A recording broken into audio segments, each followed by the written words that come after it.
A economia japonesa já vinha andando sobre uma corda bamba há mais de 30 anos, mas parece que a situação é mais grave do que poderíamos imaginar. Segundo o próprio primeiro-ministro japonês, a situação do país é pior do que a da Grécia, que quebrou em 2010. Este é o Visão Libertária, sua fonte de informações descentralizadas e distribuídas. Ajude a propagar as ideias de liberdade. Deixe o seu like e compartilhe com seus amigos. Um artigo seu pode virar vídeo aqui também, sabia? Este artigo foi escrito por Presto, revisado e narrado por Gordinho Caipira. Um dos acontecimentos mais simbólicos da falência global do modelo estatal acaba de ter sua confissão oficial. E o mais incrível é que ela veio diretamente da boca de um primeiro-ministro. O premier do Japão declarou que a situação fiscal do país está, e aqui usamos as palavras dele, mais grave do que a da Grécia na crise da dívida soberana. Sim, é isso mesmo que você ouviu. O Japão, a quinta maior economia do mundo, reconhece que está caminhando para um colapso pior do que o da Grécia. Aquele mesmo colapso que levou o país ao fundo do poço, com desemprego disparando e uma década inteira de recessão. Mas calma, que piora. Da mesma forma que Lula queria culpar o Banco Central por manter uma taxa de juros mais elevada, na tentativa de controlar a inflação, o primeiro-ministro japonês também deu a entender, em sua afirmação, que boa parte da culpa dessa crise é do aumento da taxa de juros do Banco Central do Japão, que também tenta conter a inflação. Ou seja, o Estado imprime moeda causando inflação e a culpa é de quem tenta controlá-la. A ironia cruel da situação é que o Japão é o laboratório mais avançado do mundo de tudo aquilo que os estatistas sempre defenderam. Um Estado grande, onipresente, intervencionista, com um banco central hiperativo, emitindo moeda como se não houvesse amanhã, fixando juros artificialmente baixos por décadas e criando estímulos fiscais para impulsionar a economia. O resultado disso é um país estagnado economicamente há mais de 30 anos, uma população envelhecida sem perspectiva e agora uma dívida impagável. E aqui está o ponto mais importante que não pode, de jeito nenhum, passar batido. A falência do Japão é, acima de tudo, a falência do Estado, não do Estado japonês apenas, mas do Estado enquanto entidade centralizadora da economia, enquanto planejador de longo prazo, enquanto suposto garantidor de estabilidade. Quando até o primeiro-ministro admite que a situação é pior do que a da Grécia, é porque a coisa já saiu do controle há muito tempo. Vamos voltar no tempo para entender como se chegou a esse ponto. Durante décadas, o Japão se tornou símbolo de uma política monetária inovadora, entre aspas. Após a explosão de sua bolha imobiliária, nos anos 90, o país mergulhou em um ciclo vicioso, juros próximos de zero, endividamento crescente e, claro, um banco central, o famoso Banco do Japão, disposto a imprimir moeda sem limite. Surgia então o conceito de Abenomics, um conjunto de políticas econômicas baseadas em estímulos estatais e expansão da base monetária como solução mágica para qualquer problema. Resultado? Uma economia zumbi. Empresas que deveriam ter quebrado continuaram vivas graças ao crédito fácil. Investimentos improdutivos foram mantidos artificialmente.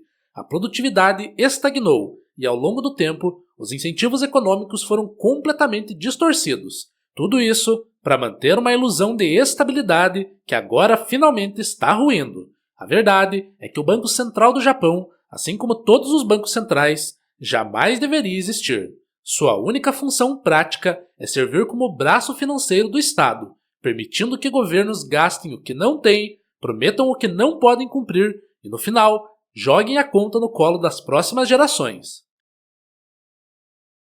O Banco Central não garante estabilidade, como se diz por aí. Ele garante sim a sobrevivência do aparato estatal, mesmo quando este já ultrapassou todos os limites do razoável. Os juros artificialmente baixos, praticados pelo Japão por décadas, não são uma solução, são um veneno. Quando o preço do dinheiro é manipulado para baixo, o mercado inteiro reage com base em uma mentira. Empreendedores fazem planos de longo prazo com base em uma taxa de juros que não reflete a realidade da escassez de capital. Consumidores são incentivados a gastar em vez de poupar. Dívidas são acumuladas como se fossem ativos. O resultado inevitável é um colapso mais cedo ou mais tarde. E não nos enganemos, os bancos centrais são os maiores financiadores de guerras da história moderna. O próprio modelo de endividamento estatal, que permite a expansão ilimitada de exércitos e conflitos geopolíticos, só existe graças à capacidade que os governos adquiriram de financiar-se por meio da inflação. A Primeira Guerra Mundial, financiada com impressão de dinheiro. A Segunda Guerra, idem. A pergunta libertária aqui é simples. Por que a moeda precisa ser controlada pelo Estado? Em que momento da história isso se tornou inevitável? A resposta, para quem estuda economia com seriedade, é simples. Isso nunca foi necessário. Moeda boa nasce do mercado, da escolha voluntária dos agentes econômicos. O ouro, por exemplo, não foi imposto por decreto. Ele foi escolhido naturalmente porque possui características monetárias superiores. Já o iene, o dólar, o real, essas aberrações estatais só existem porque são forçadas por lei. São moedas de curso forçado, impostas com base em coerção e sustentadas por uma confiança que, como podemos ver agora, está rapidamente se dissolvendo. O Japão, ao admitir que está pior do que a Grécia, presta um serviço involuntário à humanidade. Mostra com todas as letras que o modelo estatista é insustentável. Não se trata de um erro de cálculo nem de má gestão. Trata-se da própria natureza do Estado. Ele é um gastador compulsivo, um criador de dívidas, um destruidor de valor. Sua ferramenta favorita é o Banco Central. Sua consequência inevitável é a falência. Mas o efeito dominó dessa crise ainda é incalculável. O primeiro da lista é o Japão, mas existem muitos outros países que estão há poucos anos de chegar onde o Japão está hoje, a começar pelos próprios Estados Unidos da América. Atualmente, a dívida americana já ultrapassa os 36 trilhões de dólares, ou seja, mais de 120% do PIB do país. Além disso, o Japão é o segundo maior credor internacional do mundo, ou seja, o governo japonês tem muitos ativos internacionais em sua posse, entre eles títulos da dívida americana e ações do S&P 500.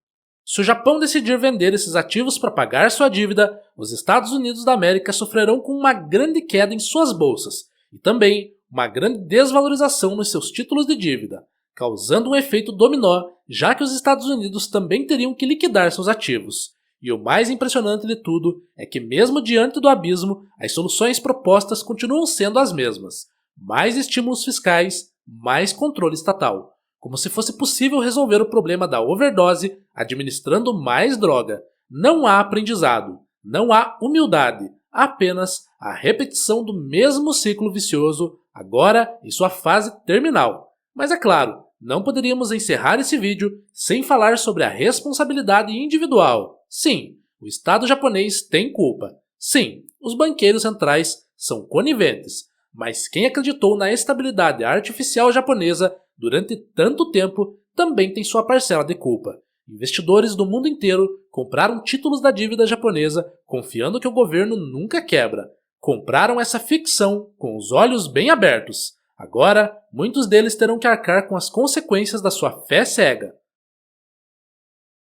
E não são apenas os grandes investidores. O cidadão comum japonês também participou dessa farsa coletiva. Aceitou viver sob um sistema que trocava estabilidade por liberdade, segurança aparente por endividamento real. Aceitou a mentira do dinheiro fácil, da aposentadoria garantida, do bem-estar estatal, financiado por geração espontânea de ienes. Agora, a realidade bate à porta.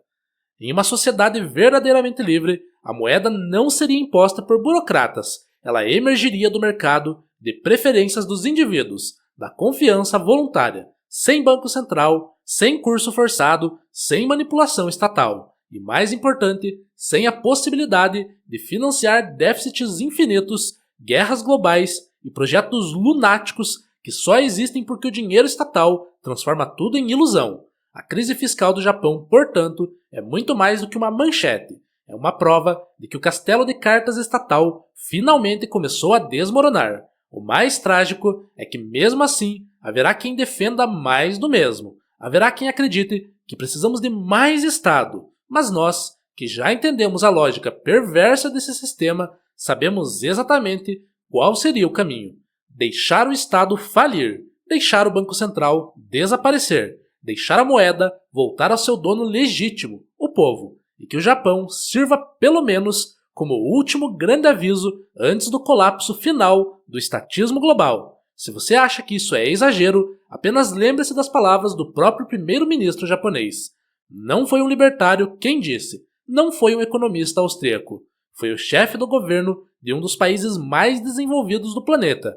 E ele mesmo disse, estamos piores do que a Grécia. Se isso não é o fim do jogo, é no mínimo o apito do juiz. Aos libertários, cabe apenas observar e construir a alternativa, porque quando esse sistema ruir de vez, alguém vai precisar estar pronto com algo melhor. Obrigado pela audiência. Este é um canal colaborativo. Participe você também. Cadastre-se agora mesmo no nosso site visãolibertaria.com e envie os seus artigos por lá. Os colaboradores recebem recompensas em Bitcoin. Inscreva-se no canal e clique no botão da campainha para ser avisado de novos vídeos. Até a próxima!